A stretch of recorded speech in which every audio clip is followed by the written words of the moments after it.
Good afternoon, everybody. The Public Safety Committee will now come to order. Madam Clerk, will you please call the roll? Alderman Oldenburg. Alderwoman Clark Hubbard. Alderwoman Keys. Alderwoman Velasquez. Yes, present. Alderwoman Sanye. Alderman Aldrich. Present. Chair Narayan. Here. Alderman Oldenburg. Alderwoman Clark Hubbard. We have 4 present. We have a quorum. Thank you. At this point, we'll move over to excused members, and I will move to excuse Alderman Oldenburg, Alderwoman Clark Hubbard, and Alderwoman Keys for necessary. All in favor signify by saying aye. Opposed? All right, so they are excused. And with that, I will entertain a motion to approve the minutes of Thursday, November 2nd, 2023. So moved. All in favor signify by saying aye. Aye. Opposed? All right, the ayes have it. So we have approved the minutes. At this point, we will take up Board Bill number 95. Alderwoman Sonier, please proceed.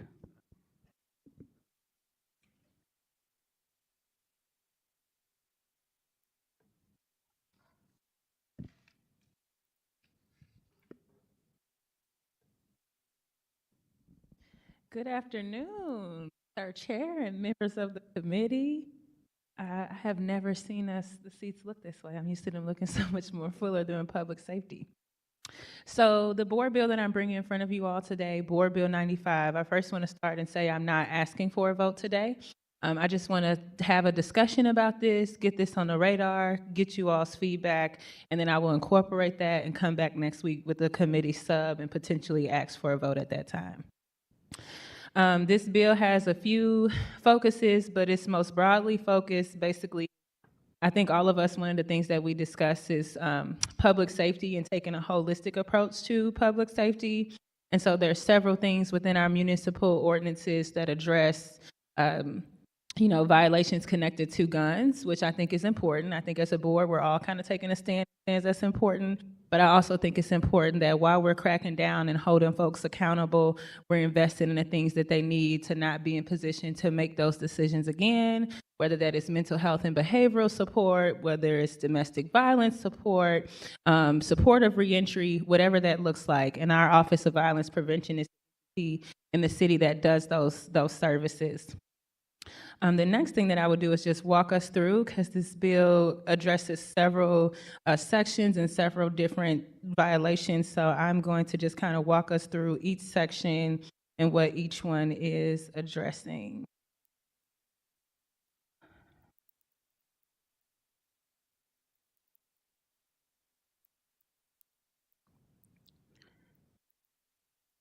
Okay, so for the first section of the bill, it deals with, Section 1 deals with Ordinance 5516, which is basically displaying weapons, carrying a loaded weapon.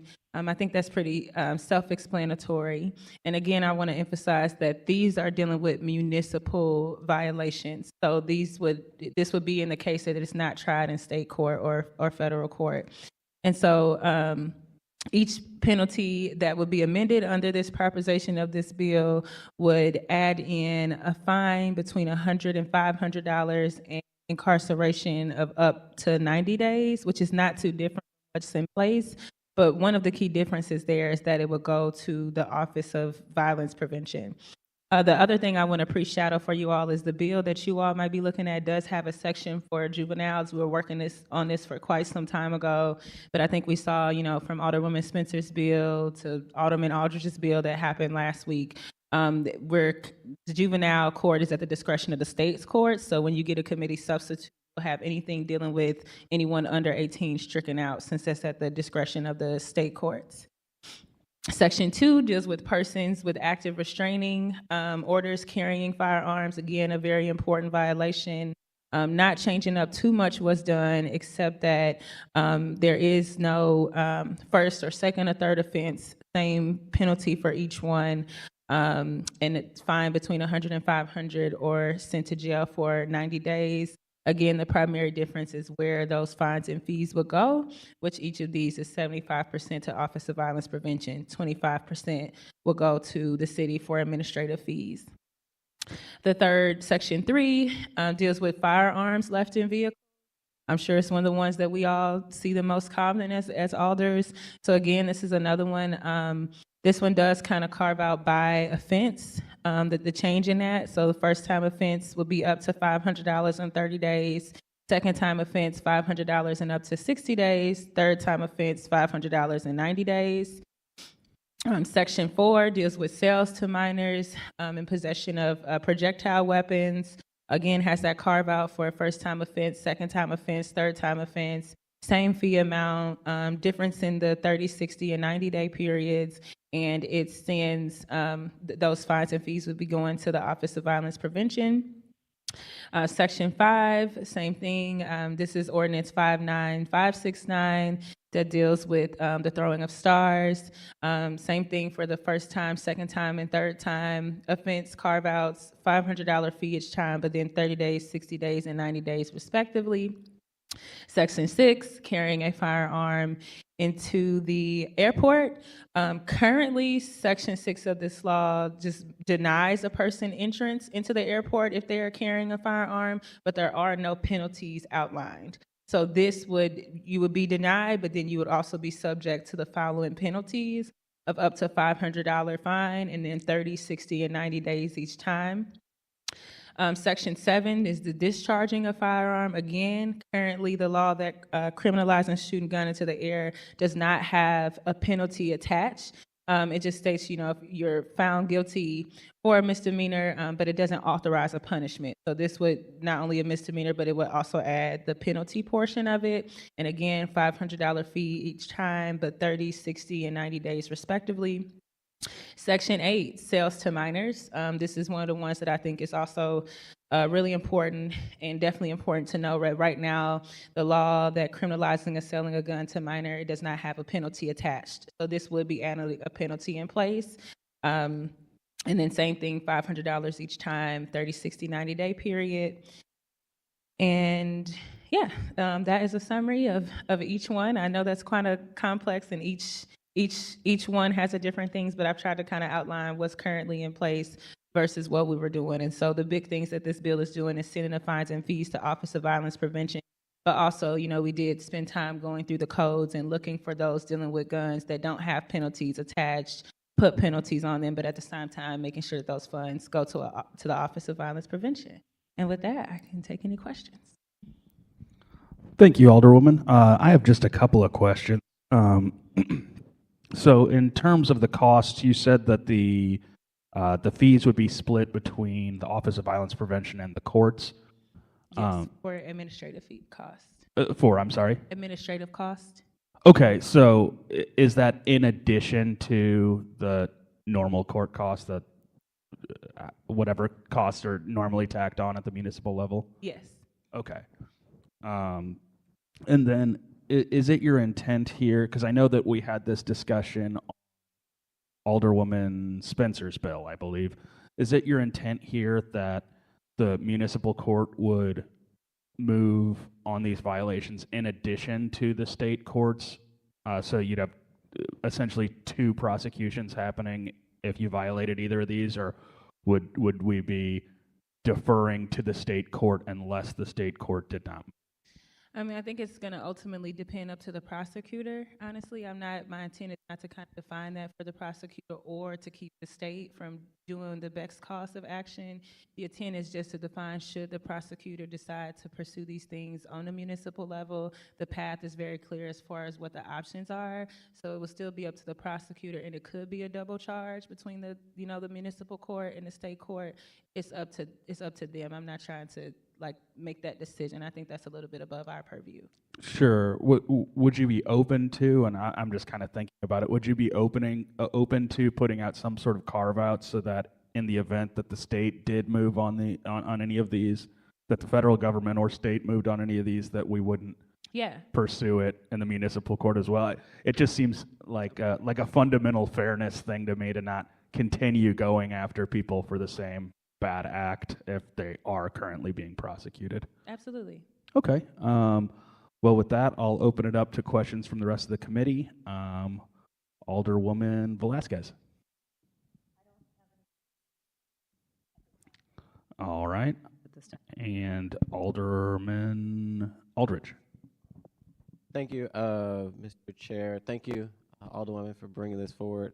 And I know we're not going to take a vote on it. I appreciate you allowing us to, look at it and digest. I know you're going to make some changes to the under the age of the juvenile.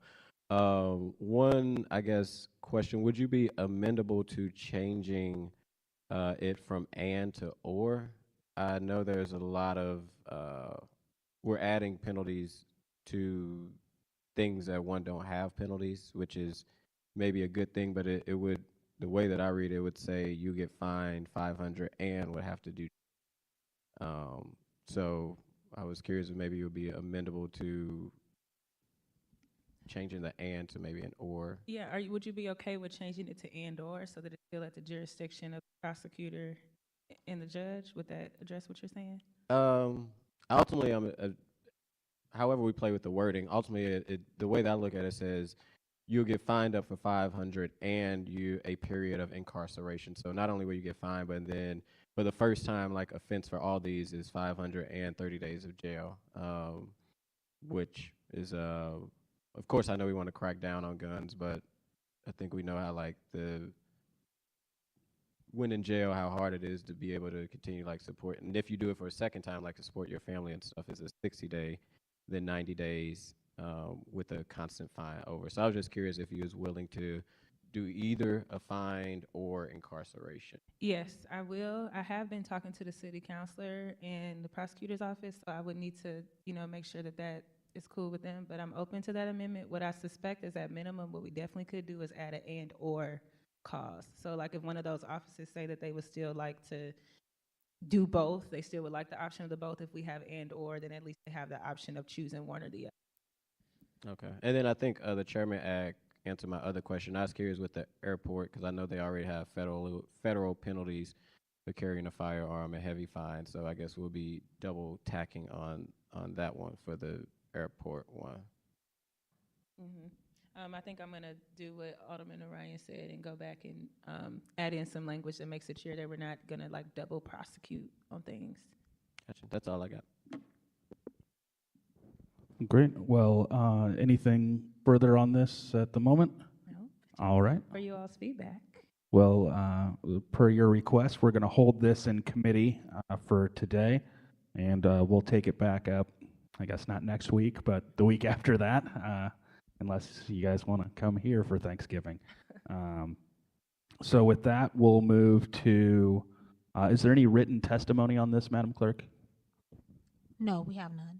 All right. Are there any announcements? No, unless you guys wanted to make some. I don't have any announcements. Do any of you have any announcements? No, not really relevant to the committee. All right. Well, then. No, I do not, Chairman, have anything related either. All right. Beautiful. Then at this point, I will entertain a motion to adjourn. So moved. All in favor signify by saying aye. Aye. Public Safety Committee is now adjourned.